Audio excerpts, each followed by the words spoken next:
नमस्कार मित्रांनो, मी चालली आहे शिक्रापूरवरून सणसवाडीला। आज आहे माझा ट्रेडिशनल मेकअप। तर तुम्ही बघू शकता जाताना एकदम नदी मुसळधार वाहत होती।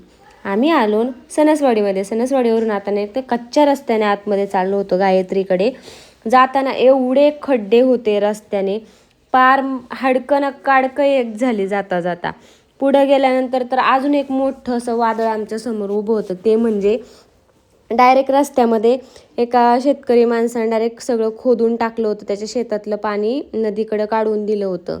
तर जायला अजिबात वाट नव्हती। विक्रम कसा बसा पलीकडून गाडी घेऊन गेला आणि आम्ही आणि पिल्लू आम्ही मध्येच अडकून बसलो। तर मग आता आम्हाला विचार पडला होता की याच्या पलीकडे जायचं कसं। तर मग पिल्लू आणि मी कसं बस आम्ही पलीकडे उडी मारून गेलो।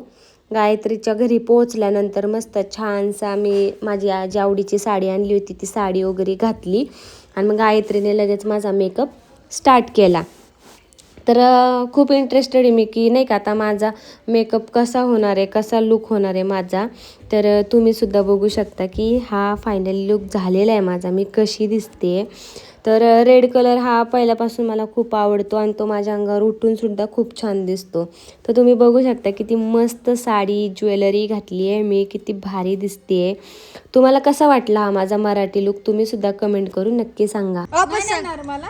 कुणाल कुणाल नेणार तुला तुला तुला तुला तिला नाही तिला नाही नेणार मला नाही नेणार तू तीच पोरगी जिला न्यायची नाही म्हणते पिल्लू। का नाही न्यायची? नाही नाही नाही का नाही न्यायची? का नाही